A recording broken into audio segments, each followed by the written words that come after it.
साथियों नमस्कार।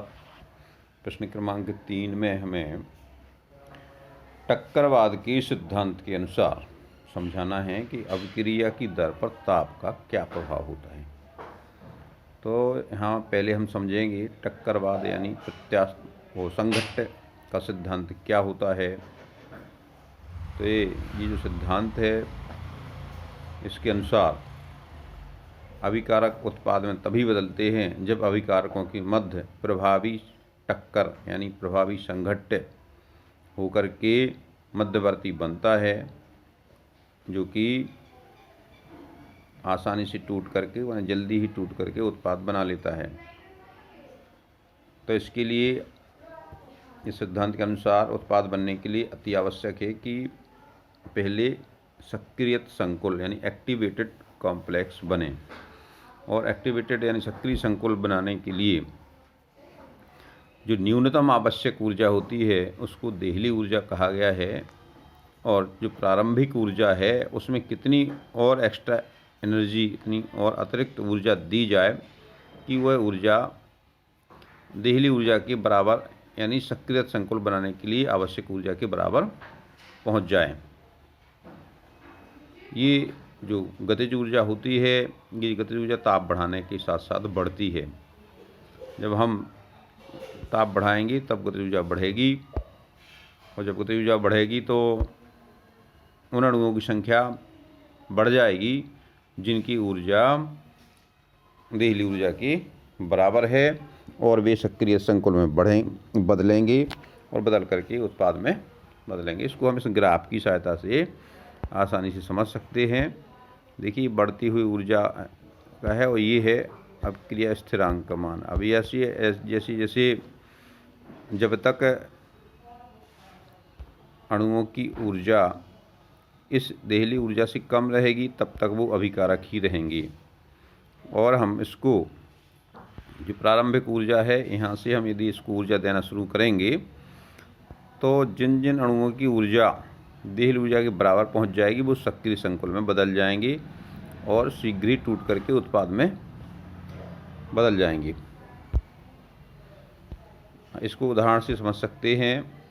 यहाँ पे हमने हाइड्रोजन और आयोडीन को मिलकर के HI बनाने की क्रिया का उदाहरण लिया है। यहाँ पे देखिए ये हाइड्रोजन अणु हैं और ये आयोडीन अणु हैं। जब इनकी ऊर्जा देहली ऊर्जा के बराबर पहुँचती है तो ये इस तरह का एक संकुल बना लेते हैं जिसमें H और I के बीच में ही बॉन्ड रहता है। HH के बीच में ही बॉन्ड है, ये टूटे नहीं हैं अभी, लेकिन इनके बीच में भी बॉन्ड ये बन जाते हैं। ये एक अस्थायी यौगिक है, ये सक्रिय संकुल हो गया और ये शीघ्र ही HI के ये वाले जो बॉन्ड होते हैं ये टूट जाते हैं इनके, और ये वाले बॉन्ड बन जाते हैं, तो ये 2HI बन जाता है।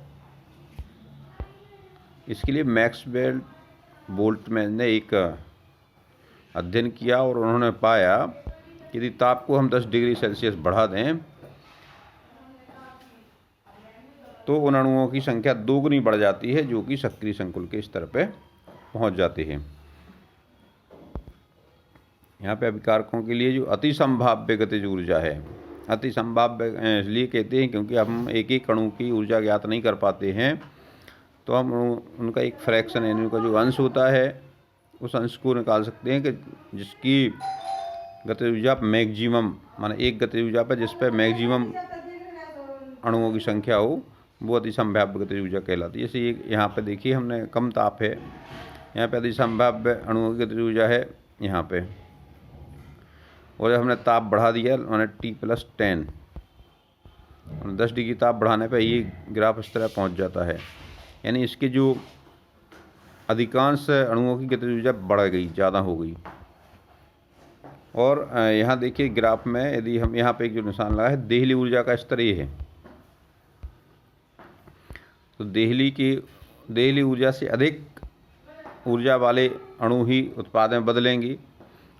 तो ये जो ग्राफ है पहला वाला, ये ग्राफ ये है T ताप पर, तो ये ग्राफ आया यहाँ से यहाँ तक। तो इसमें देहली ऊर्जा से ऊपर वाले अणुओं की संख्या यहाँ इस ग्राफ द्वारा दर्शाई जा रही है, इस क्षेत्रफल द्वारा दर्शाई जा रही है। ये हो गया T ताप पर। जैसे ही ताप हमने बढ़ा के 10 डिग्री और बढ़ा दिया तो ये बढ़ के इस दूसरे ग्राफ से कवर हो जाएगा, ये यहाँ से यहाँ तक का हो जाएगा पूरा।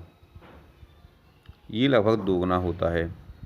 ये पाया गया अध्ययन के द्वारा कि लगभग दोगुने चितपल बन जाता है ये, यानी दोगुने अणु सक्रिय संकुल में बदल जाते हैं और उत्पाद में बदल जाते हैं। तो इस तरह से हम अच्छे से समझ सकते हैं कि ताप का प्रभाव अभिक्रिया की वेग पर किस तरह पड़ता है।